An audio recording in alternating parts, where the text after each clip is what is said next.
हे शरणागत वत्सल, आपका विधान ही मेरे ऊपर लागू हो, आपकी चाह पूर्ण हो। चाह का तात्पर्य प्रभु अचाह है।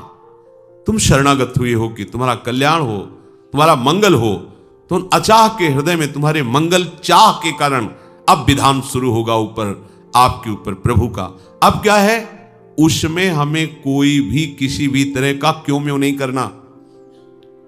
जैसी परिस्थिति, जैसा संयोग, जैसी हमारे सामने स्थिति आ रही, हमारे प्रभु से पास होके आ रही, वो हमारे लिए परम मंगल विधान है। मेरे मन में इनके विपरीत कोई बात नहीं आनी चाहिए। ऐसा क्यों हुआ, ऐसा क्यों होगा, ऐसा नहीं होना चाहिए। प्रभु सर्वज्ञ है, आप सच्ची मानो, उसमें परम मंगल छिपा हुआ है। हमारा कल्याण कैसे होगा ये प्रभु जानते हैं, हमारा कल्याण कैसे होगा ये हम नहीं जानते हैं। इसलिए हम अनजान बन करके, है अनजान बन करके पूरा भार प्रभु के चरणों में दे देते हैं। प्रभु को छूट दे दो, अपने मन की प्रभु को करने दो। तुम अपने मन की प्रभु से करवाना मत चाहो। हम लोग ऐसे ही हैं कि हमारे मन की करो तो गुरुदेव, हमारे मन की करो तो प्रभु, नहीं तो नहीं। क्या हाथ लगा, हाथ क्या लगेगा। मनमानी आचरण करने वाले के हाथ में अपराध और पाप के सिवा कुछ नहीं लगता। मान लो ये माया की मलिन वृत्ति है जो आपको आगे नहीं बढ़ने दे रही। आप ऐसी विशाल नौका पर बैठे हैं, आपका अमंगल नहीं हो सकता। अब आप कभी किसी भंवर में नहीं फंस सकते। आप भव नदी से निश्चित अभी पार हैं, बस केवल विश्वास कर लीजिए। हम चाहें भी तो हमारी चाह को पूरा मत करो। हे प्रभु, बस जो आपको अच्छा लगे वही करो। प्रभु आपका सारा भार ले लेंगे। कल हम एक शास्त्र में पढ़ रहे थे संध्या के समय, तो उसमें एक बहुत बड़े महापुरुष काशी के, उन्होंने कहा कि जब कोई साधक भगवत प्राप्ति के लिए निश्चय करता है तो अव्यक्त महापुरुष, जो सिद्ध महापुरुष हैं, वो उसको अपनी शक्ति देना चाहते हैं। पर वो जब किसी व्यक्ति का, वस्तु का अन्य कोई आश्रय लिए होता है तो वो उसे नहीं देते हैं, वो रोके रहते हैं, नजर उनकी रहती है। और जिस दिन वो सबका आश्रय छोड़कर केवल भगवान का आश्रय लेता है तो भगवान के ही वो स्वरूप हो चुके हैं, वो तत्काल उसको संभाल लेते हैं, तत्काल अपनी शक्तियां उसमें स्थापित कर देते हैं। जैसे कोई बहुत बड़ा धनी अपना धन किसी को देना चाहे और देखे कि वो शराब पिए लड़खड़ाता घूम रहा है मार्ग में, नहीं देना, रोक देगा। जब इसके पास इतना वैभव नहीं तब इसकी हालत है, अगर और वैभव हो जाएगा तो ये तो नष्ट ही हो जाएगा। ऐसे ही अभी तो कोई सामर्थ्य नहीं, तब तो तुम राग द्वेष में विचर रहे हो, क्रोध कर रहे हो, दूसरे के प्रति ऐसी भावना रख, अगर तुम्हें सामर्थ्य मिल जाए तुम तो भस्म कर दोगे सारे संसार को। तो जब तक कोई भी अन्य आश्रय है, राग द्वेष है, तब तक ये महापुरुष कृपा नहीं। जा पर नाथ करो तुम दाया, ताई सदा शुभ कुशल निरंतर सुर नर मुनि प्रसन्न। इसका रहस्य यही है। बड़े बड़े महापुरुष उसको सपोर्ट दे देते। कृपा ऐसे थोड़ी काम विजयी क्रोध विजयी होता, अपने बल से नहीं हुआ ये, कृपा उनकी, पर स्वीकृति आपकी। आपने अन्य आश्रय छोड़कर जो ही प्रभु का आश्रय लिया तो ये प्रभु के पार्षद अपनी कृपा से आपको पुष्ट कर देते हैं। भगवान ने अपने पार्षदों को आदेश नहीं किया था कि जाओ नारायण नाम उच्चारण किया उसकी रक्षा करो, ऐसा कुछ नहीं। भगवान के पार्षद सावधान हैं, उसने जो ही अपने पुत्र का उच्चारण किया नाम नारायण, भगवान पार्षद प्रकट हो गए, यम पास काट दी और उनको डांटा। परम पदवी में अजामिल जी विराजमान है। ये बड़ा आश्चर्य है, हमारे को देने के लिए तैयार हैं बड़े बड़े महापुरुष। लोग कृपा मांगते घूमते हैं, हमारे ऊपर हाथ रख दो, पैर रख दो, ये सब बाहरी बातें, कुछ नहीं इसमें। वो देना चाहते कृपा, जिनको आप जानते भी नहीं, आपसे कोई मतलब नहीं उनको, वो आपको भागवतिक शक्ति देना चाहते हैं। पर आप अन्य आश्रय लिए, किसी व्यक्ति का, किसी वस्तु का, परिस्थिति, घटना आदि का, नहीं मिल पाएगा। केवल भगवत आश्रय हो जाओ, आप देख लो आप कैसे बढ़ते हो। यही आश्चर्य है। साधना, कोटि साधनाएं बराबर नहीं हो सकती इन महापुरुषों की कृपा कोर के आगे। आप आश्रय तो लीजिए, हिम्मत तो कीजिए, आप छोड़ नहीं पा रहे हैं। अपना कुछ ऐसा है कि एक हाथ से ऐसे ऐसे पानी भी काट रहे, नाव भी पकड़े, मतलब ऐसे हम बहुत ये विचित्र दशा जीव की है।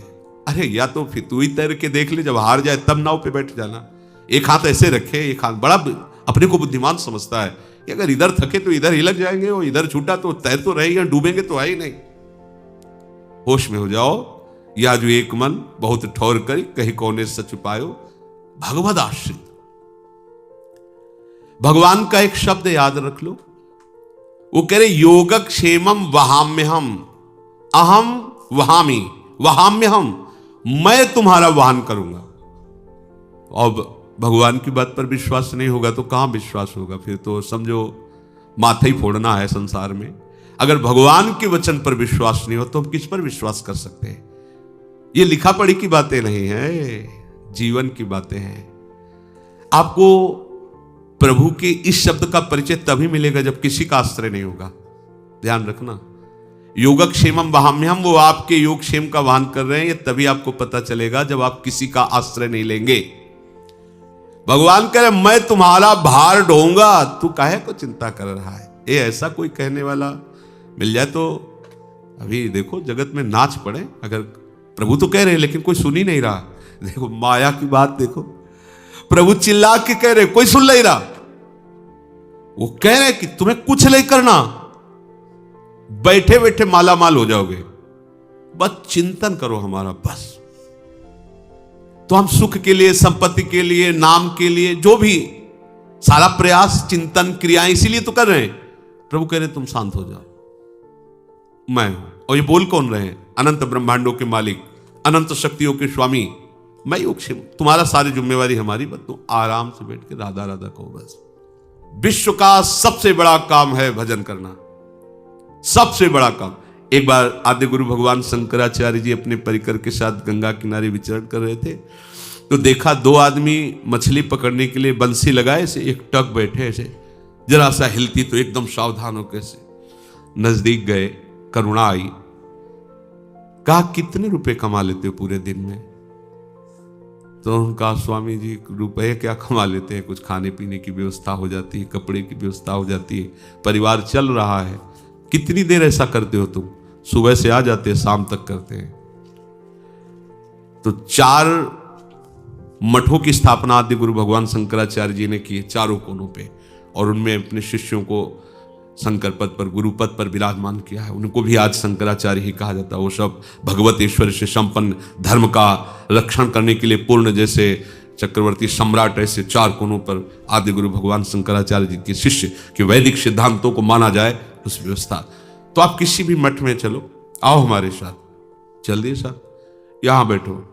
जैसे तुम एकाग्रता बंसी में मछली पकड़ने करते थे, 4-4 घंटे कीर्तन करो भगवान नाम का, तुम्हें जो धनराशि मछली बेचने से मिलती थी उससे दुगना मिलेगी, भोजन मिलेगा, वस्त्र मिलेगा। रोज आके से जहां बैठे तो उनके अंदर जलन शुरू हुई। शुरू भी नहीं किया कीर्तन, बोले महाराज हमें आपका भोजन नहीं चाहिए, वस्त्र नहीं चाहिए, व्यवस्था नहीं चाहिए, हमें वही ठीक है, भाग गए। देखो चाहता वो वही सुख के लिए है, लेकिन वो पाप कर्म करके चाहता है।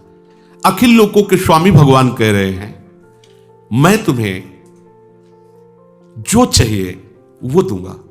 अच्छा, यश, आज तक जो भगवत प्रेमी महात्माओं का यश हुआ, ऐसा किसी का यश नहीं हुआ। बड़े बड़े महात्माओं का यश हुआ है। कैसा भी भगवान का भक्त हो, कभी दुर्गति को प्राप्त नहीं होता। कैसा, इसलिए शब्द क्यों माना जीवन में नहीं समेट पाया, तो भगवान कहते हैं कि ना में भक्ता प्रणस्थिति, मेरे भक्त का नाश नहीं होगा। और कोई ऐसा ऐश्वर्य नहीं जो भक्त के चरणों में समर्पित ना हो जाए। समस्त सिद्धियां रिद्धियां सब, पर वो भगवत प्रेमी होता है, इसलिए इन सब बाह्य वस्तुओं को स्वीकार नहीं करता। आपको लगता है कुछ चंद रुपए मिल जाना, कुछ भोग सामग्री मिल जाना, ये भजन का फल है? भजन आप समझो, भजन चिदानंदमय, उसका फल ये प्राकृतिक वस्तुएं नहीं हो सकती है। तो ये क्या है? ये भगवान की लीला है। साधक के, उपासक के, महात्माओं के जीवन में दोनों पक्ष रखकर दिखाते हैं।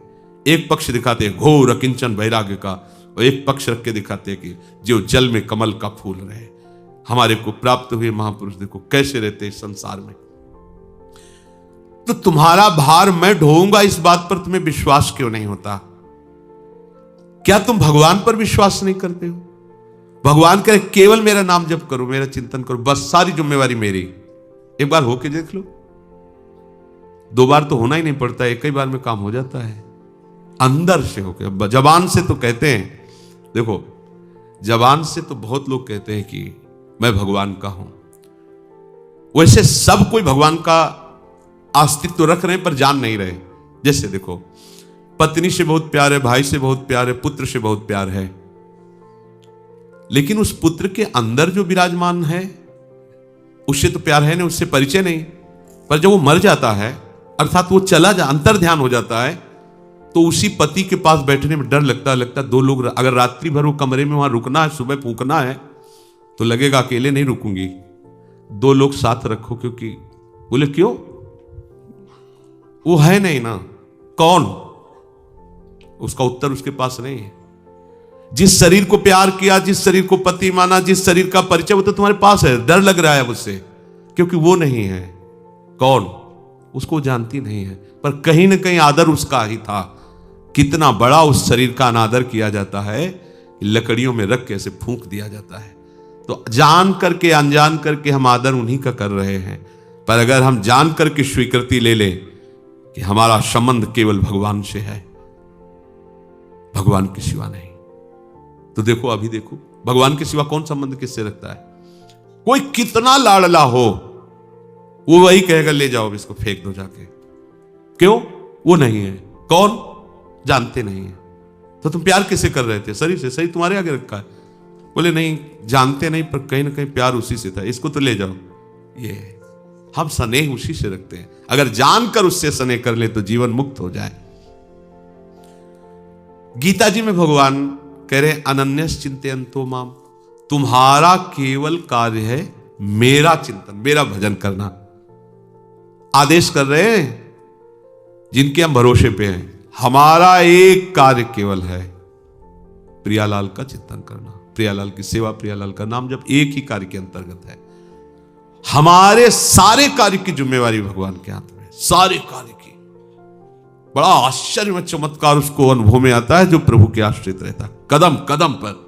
अरे निहाल हो जाता है। सोचो, इतना बड़ा मालिक। अच्छा, दूसरा कोई हमसे वादा कर दे तो हमारे साथ नहीं रहेगा, और ये ऐसे हैं कि एक क्षण के लिए हमें छोड़ेंगे नहीं, हमारी सत्ता ही नहीं उनके बिना। ये भी नहीं कि आज वादा करके जा रहे हो, कल मुकर जाओ तो, हमारा फोन ना उठाओ तो हम फिर क्या करेंगे? ये यहां है, लेकिन वहां नहीं है। फोन की जरूरत नहीं, वो हर समय आपके समीप, इतने समीप है कि आप अपने भी नजदीक उतने नहीं जितने प्रभु आपके नजदीक है। आप अपने भी नजदीक उतने नहीं जितने प्रभु आपके नजदीक है। केवल अनन्य चिंतन जो करता है, दूसरे किसी का आश्रय नहीं, दूसरा कोई बल नहीं, ये बहुत बड़ी सामर्थ्य इसमें है। ये कोई साधारण श्लोक नहीं, साधारण शब्द नहीं है, बहुत बड़ी सामर्थ्य। बस हम रोज सुनते हैं और निकलते चले जा रहे हैं बड़े बड़े मंगलमय शब्द, पकड़ एक भी नहीं पाते। इसलिए प्रारंभ में कहते हैं कि श्रद्धा विश्वास पूर्वक सुनो, एकाग्रता पूर्वक मनन करो और उसे जीवन में धारण करो, अपनी धारणा बना लो। भगवत चिंतन में जो लग गया, उसका सारा का सारा भार प्रभु ले लेते अपने ऊपर। तो थक जाते होंगे, भार ले लेते हैं।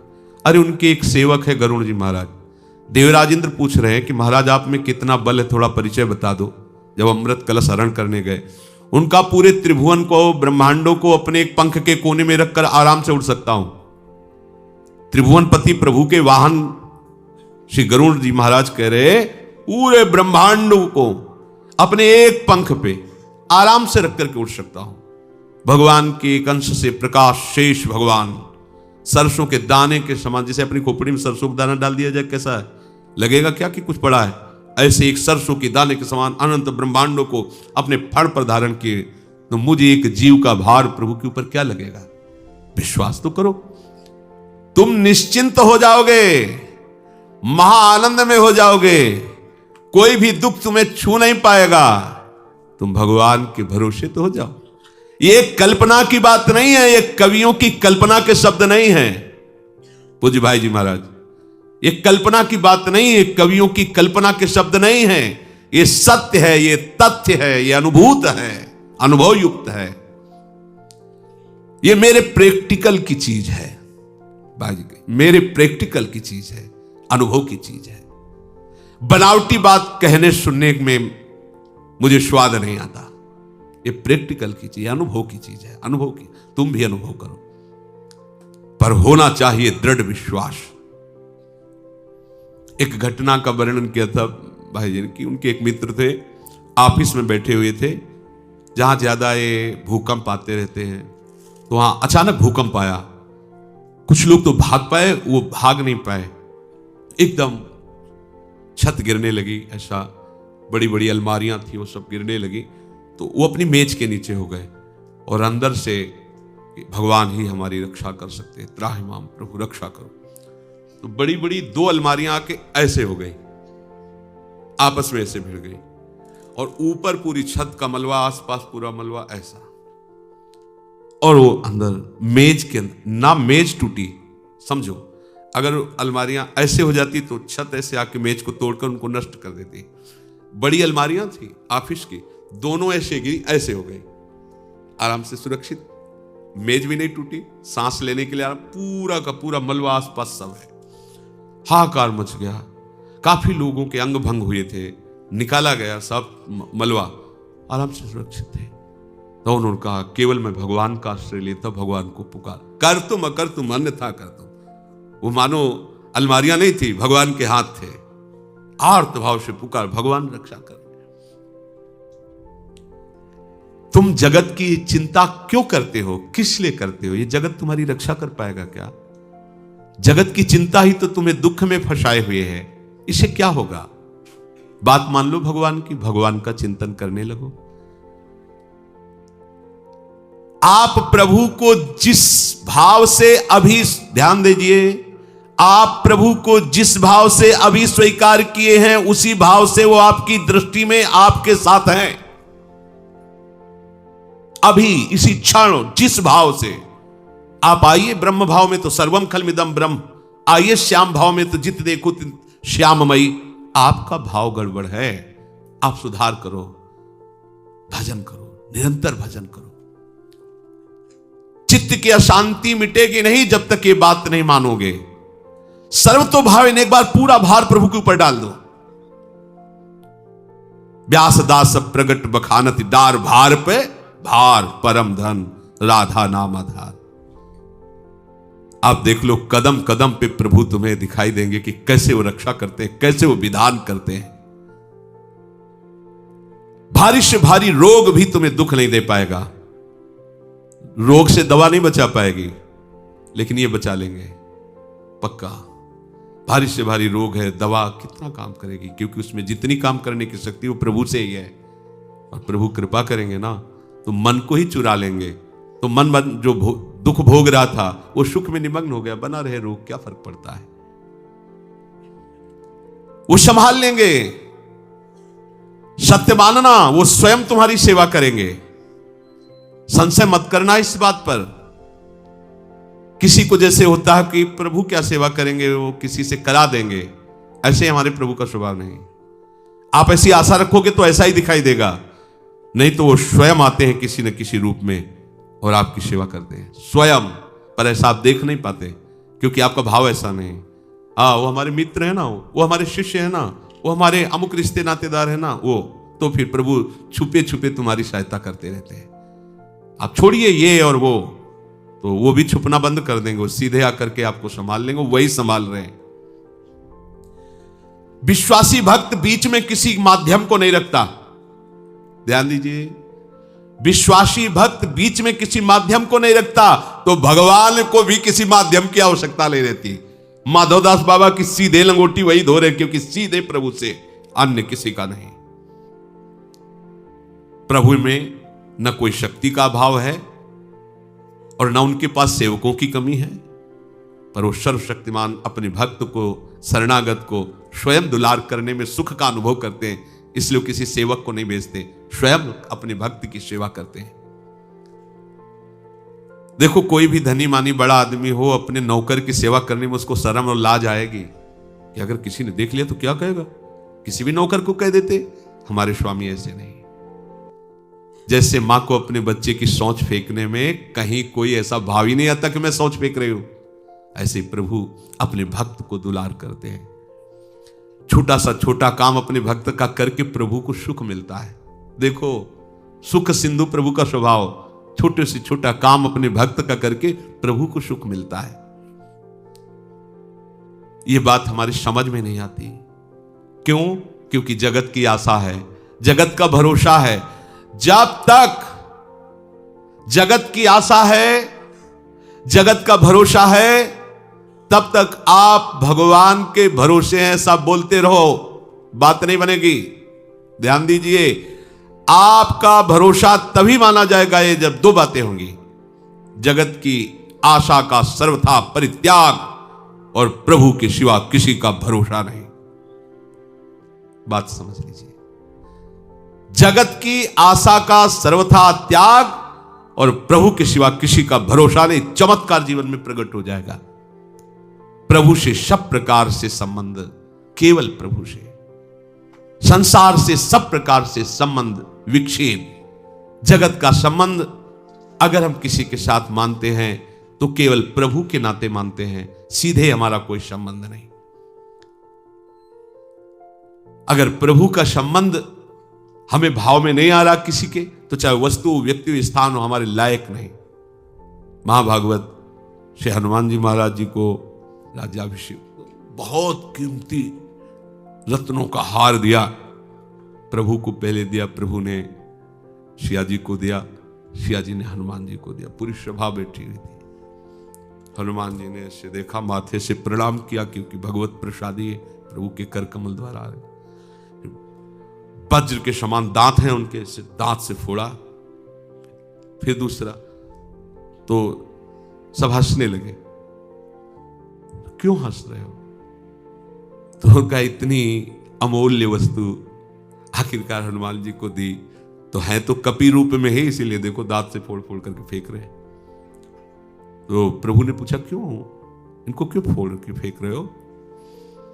बोले, प्रभु जिसमें आपका स्वरूप नहीं झलकता वो हमें शोभा नहीं, हमें अच्छा नहीं लगता। विभीषण जी ने कहा कि इसमें प्रभु का स्वरूप नहीं, कहीं नहीं दिखाई दे रहा, ना नाम दिखाई दे रहा, ना रूप दिखाई दे रहा।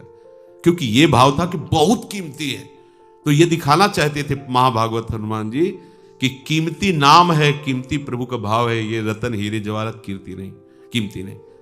तो वहां ये बात हुई, तो आप इतने विशाल शरीर को रखते हैं, क्या इसमें हैं भगवान? तो सभा में छाती फाड़ के दिखा दिया, अगर इसमें प्रभु ना तो एक क्षण में इसे नष्ट कर दे। महावीर, ये भक्ति का स्वरूप है। जिस वस्तु, व्यक्ति, स्थान से हमारी प्रभु की स्मृति छिन जाए वो कीमती थोड़ी हो सकता है। कीमती तो वही है जिसके धारण करने से, जिसके संग से, जिसके पाने से, जिसके संग रहने से हमारे अंदर प्रभु का स्मरण बढ़े। प्रभु कैसे प्रसन्न होंगे? भक्त के हृदय में एक बात ये बनी रहती है, क्या करूं, कैसे करूं, मेरे स्वामी प्रसन्न हो। उसको दूसरे की परवाह ही नहीं रहती। एक बार महाभागवत से हनुमान जी महाराज श्री जानकी जी के श्रृंगार कक्ष में गए, तो श्री जानकी जी सुहाग भर रही थी उसे। मां,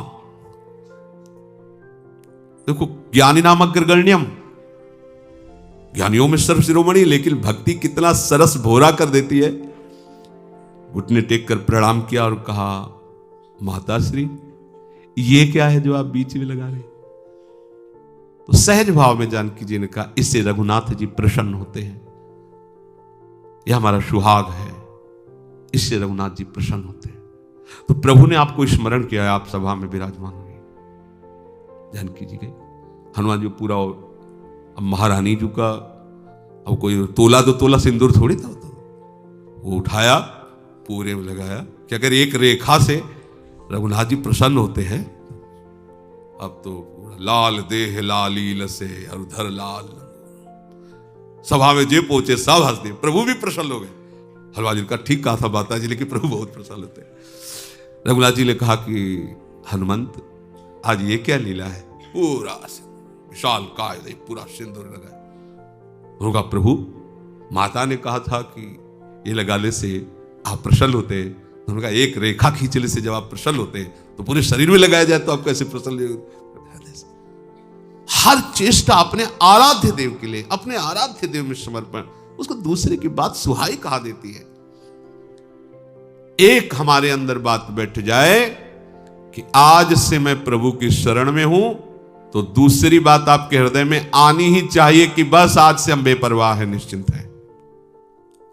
मैं आज से प्रभु की शरण में हूं और अपने कल्याण की मुझे चिंता नहीं। बीच में परीक्षा करो इस बात की कि भजन चल रहा है कि नहीं। यदि नहीं चल रहा तो दोनों बातें झूठी, क्योंकि बात अनन्य चेता सततम यो माम स्मृति नित्यसा से ही आपकी शरणागति मानी जाएगी। आपकी शरणागति का जो भाव है वो प्रभु के चिंतन के सिवा अन्य चिंतन ना हो, तो आप अपनी चिंता छोड़ दो। प्रभु का चिंतन चल रहा है, आप शरणागत हो, सब मंगल हो। अहम त्वाम सर्व पापेभ्यो मोक्षयिष्यामि मा शुचा। यहां भगवान यही कह रहे कि वो निष्पाप प्रशांत मनसम ह्रेनम, वो निष्पाप हो जाता है। हम उसे ऐसा कह सकते हैं कि भगवान उसे निष्पाप कर देते हैं। एक हो जाता है साधन करते करते तैरना बहुत लंबा, और एक है कि हो जाता है क्षिप्रम भवति धर्मात्मा, बहुत शीघ्र उसे मैं धर्मात्मा बना देता हूं, निष्पाप बना देता हूं। तो अपने प्रभु के चरणाश्रित जन है, केवल प्रभु का भरोसा आना हमारे हृदय में आवश्यक है। केवल भरोसा तो है पर केवल भरोसा नहीं। भाव तो रख रहे हैं पर केवल भगवत भाव नहीं। और बात बनेगी केवल भरोसा, केवल भगवत भाव। रोज यही हमें प्रभु सुनवा रहे, यही कहवा रहे। तो हम सब मिल करके, हमसे कोई साधन क्या बन पाएगा? बस एक ही बात है, भरोसा, दृढ़ भरोसा। उसकी पहचान कि भरोसे में है, अन्य चिंतन नहीं। जिसका भरोसा उस, देखो, एक भरोसो, एक बल, एक आस विश्वास, पर नीचे की पंक्ति पर ध्यान नहीं दिया जाता। एक राम घनश्याम ही चातक तुलसीदास। जैसे चातक स्वाति के बूंद के सिवा और कुछ नहीं, मेघ से बरसे हुए स्वाति के बूंद को, ऐसे ही भक्त अपने आराध्य देव के सिवा अन्य नहीं।